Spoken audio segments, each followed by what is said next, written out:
And now, from the CFTK TV studios, this is Northwest Connections with your host, Robert Pictou. Welcome to Northwest Connections. I'm your host, Robert Pictou. Our show today comes to you from the traditional and unceded territory of the Tsimshian people. Acknowledged in Section 35 of Canada's Constitution, Indigenous rights and title are collective rights that are inherent, with title representing distinct property rights to ancestral lands. In today's Northwest Connections, we bring you highlights of Premier Carney's response when questioned on how it impacts Canada's Major Projects Office. That's certainly not the approach that we're taking. We're providing several things. One is the forum to bring together parties and to bring together all supports available to a project, to work in concert with the province, in the case of Silism, to work with the province of British Columbia, which we have done, so that there is one process for the consultations and support. The second thing that it does, and I'll come back to the consultation and support in a second. Second thing it does, very importantly, is that the federal government is putting on the table huge financing for Indigenous equity ownership. So we're moving to a different nature of these projects, from benefits to the communities, which there has to be, benefits in construction, benefits as they, when they're operating for Indigenous communities, but to have true equity ownership that is financed by the federal government. And that ownership position is put in place. That also helps with the process and ensures that they are fair and just. We're encouraged with respect to Silism in terms of the scale of Indigenous support across various groups, support, obviously the Niska, but more broadly across potential pipeline route, as well as the transmission route. But the process moves forward. We work in concert with all parties, and we make things possible. We don't dictate where projects are going to go in the end. Parties decide. So for many of our projects, they've been in development for quite a while, and there's a lot of work as you get to the end of the line, and you need to pull things over. So for projects like Crawford, we're working to come up with processes where we can run all the permitting in parallel, so that we're not doing it sequentially. So something that might have taken 5 or 6 more years can now take 2 years. We're working with them to ensure that they have the proper pricing that they need in order to support the project, because as the Prime Minister has talked about, there are other jurisdictions that are trying to keep prices really low, so the jurisdictions like Canada don't purchase. We're making sure they've got enough certainty so that they can do the financing. So that's a combination of working with the Infrastructure Bank and the Canada Growth Fund, but also working with others to see how we can crowd in some private financing for them. And then the tough stuff is to ensure that when they get into the construction component of it, that we work with our labor group to make sure there's availability of labor, that the way that the permitting happens during construction works in a very slick and efficient way, so that we can do the construction and build the projects in the time frame they should be built in, without cutting corners. You can't cut corners, but there's a lot of efficiencies that can be gained, so that those projects can then, deliver their operational capacity within a shorter time frame. So our job is all about making sure that people get across the line, get everything they need to get built on time and on budget, and ensure that Canadians have competitive mines, competitive pipelines, competitive LNG facilities, because the world only pays a certain price for our goods, and we need to meet them at those prices. We call it a memorandum of understanding, as does the Premier. Those discussions are going well. We're encouraged I'm personally encouraged by the progress that we're making. There's a few more issues that we're working on ironing out, and looking forward to that progress over the course of the coming weeks. This is a very important process. for the province, for the country. It's related in many respects to what we're talking about today in terms of some aspects of this are for major investments that will help build Alberta strong, build Canada strong, make us more independent and more prosperous. We want to make sure we're doing it right. I will reference one thing, if I could just bring it back, and then I'll hand it back to you for your follow-up. In terms of, because we're here talking about the Major Projects Office and these big projects, one of the first bits of work that the Major Projects Office is very much engaged in is around the Pathways Project and major carbon capture and storage. This is a huge opportunity for Canada to develop a new industry, to have decarbonized oil and gas, and it is very much part of these discussions that we're having with Alberta. How do we move that forward, part and parcel with other aspects? Northwest Connections will be right back after these messages. And now, from the CFTK TV studios, this is Northwest Connections with your host, Robert Pictou. Thank you for staying with us. The Major Projects Office mandate is to advance nation-building projects in Canada by driving transformative change in Canada's regulatory and decision-making process. By simplifying the approval process and pledging to a 2-year timeline for decisions on major projects, the Government of Canada is fostering a more efficient and predictable atmosphere. Let us return to the conversation with Premier Carney. Well, let's be clear what's happening today. We are referring projects to the Major Projects Office so that all of the work is done, so that all of the information for that decision that I just referenced, the final investment decision for these projects, is available.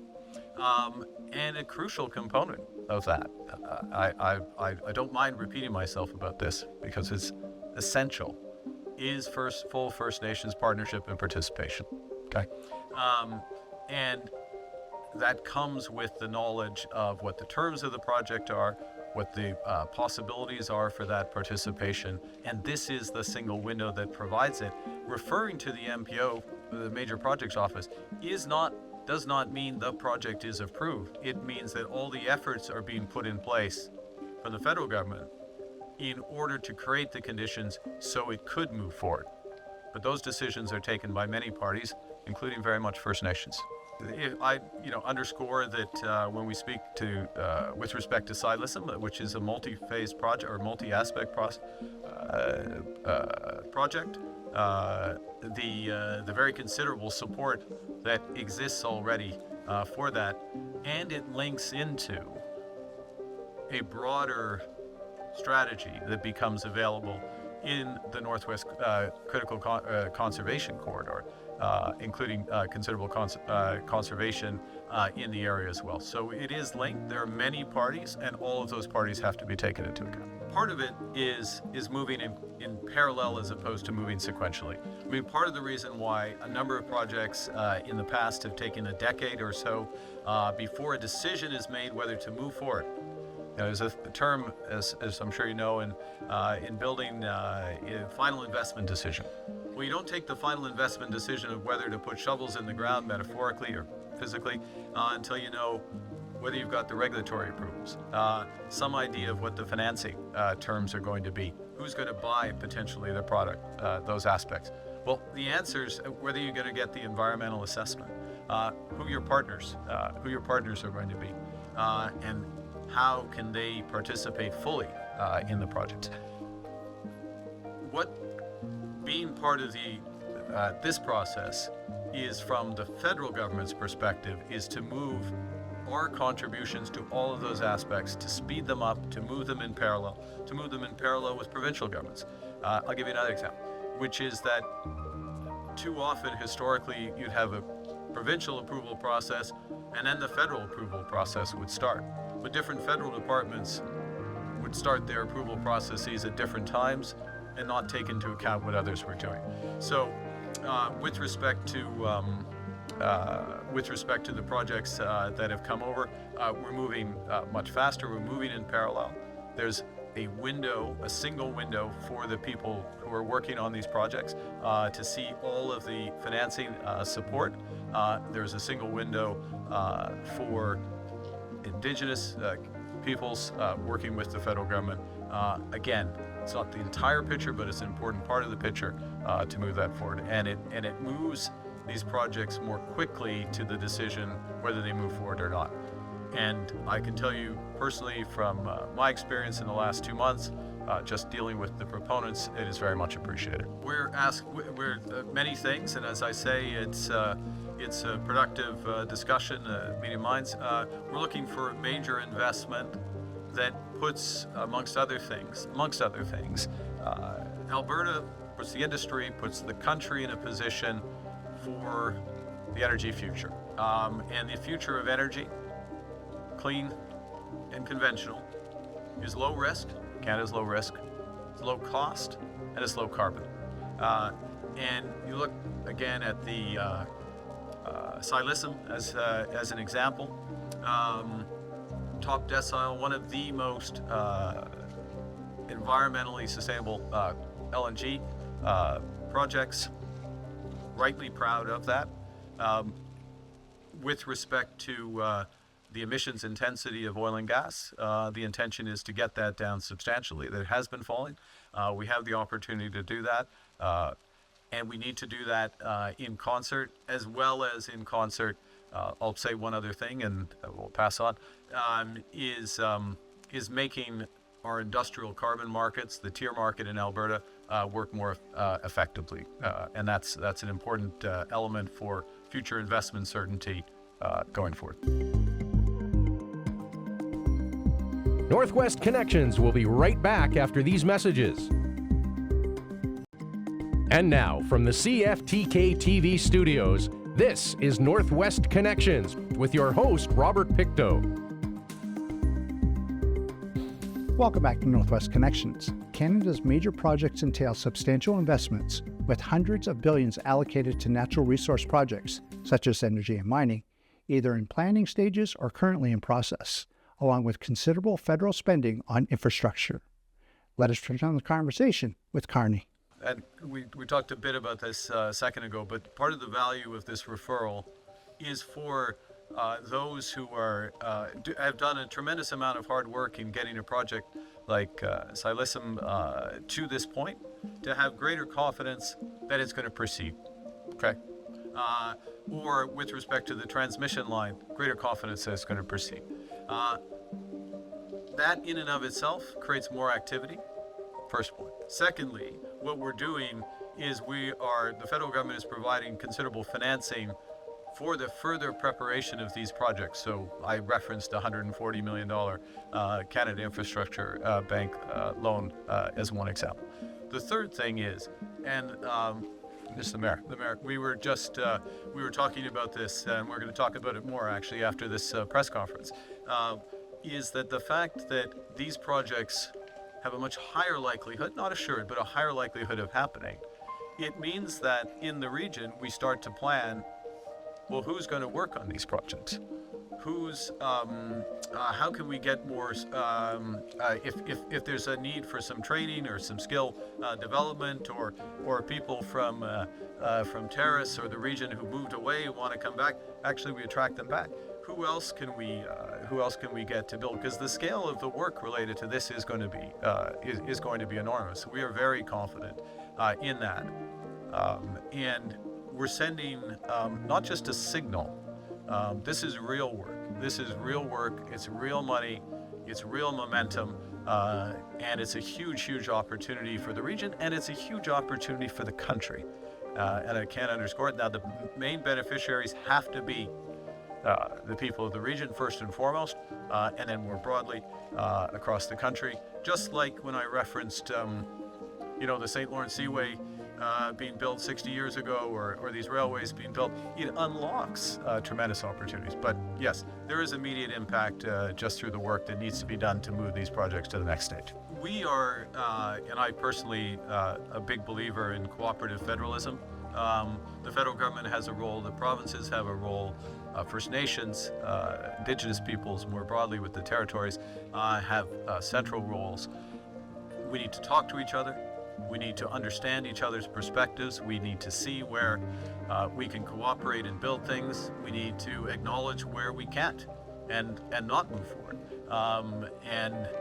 Part of what we're doing, and I'm very encouraged by the progress that's being made in BC, in Alberta, and yes, there are differences of opinion about certain things, but we'll continue to have those discussions, is that it is showing the scale of opportunity and ambition in this country, not just for today, but for future generations. And it's that process that will continue to bring us progress. First and foremost, and let's keep to Silesium, because that's what we're talking about today.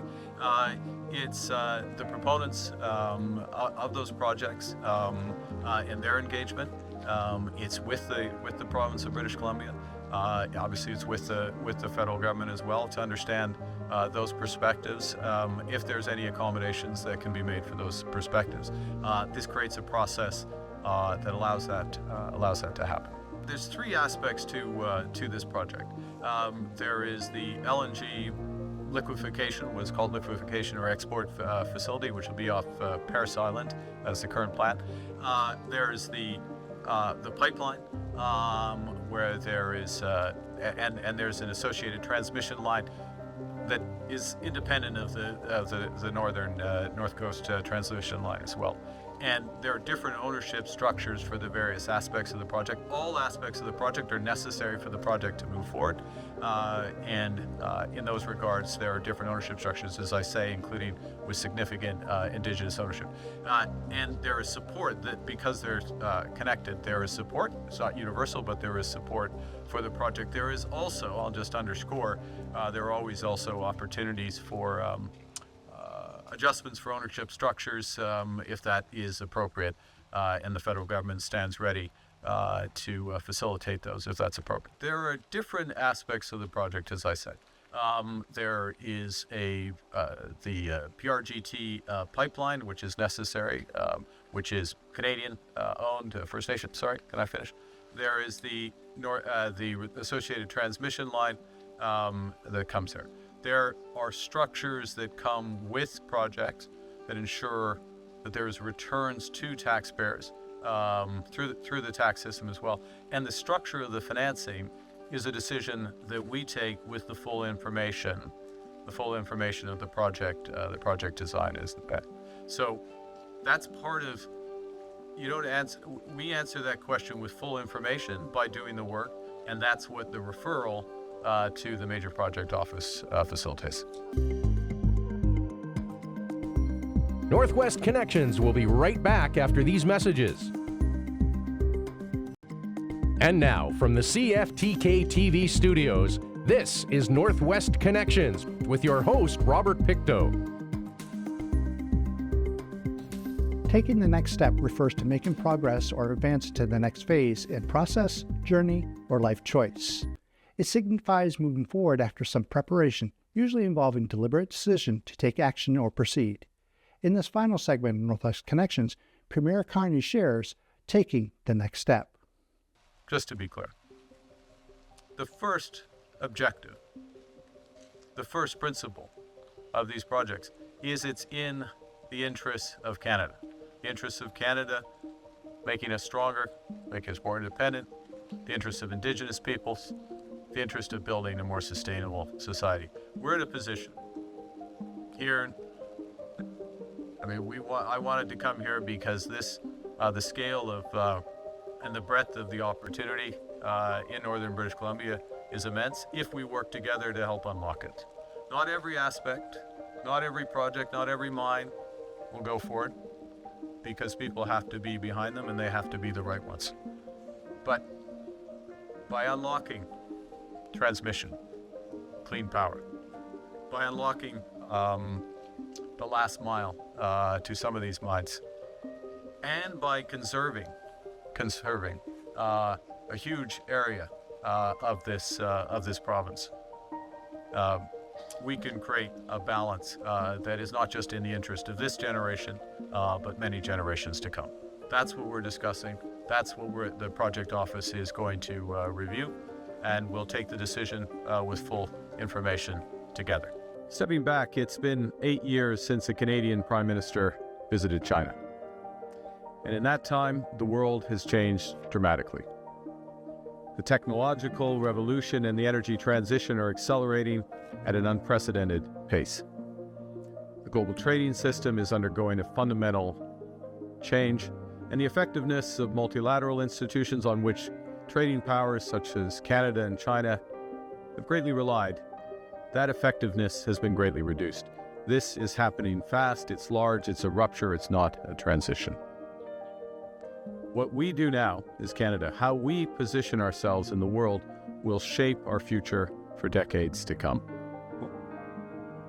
Canada can thrive in a new system, but to do so, we must be ambitious. We must work at speed and scale to find new partners, to diversify our trade and attract unprecedented levels of investment in our country. And we must be pragmatic.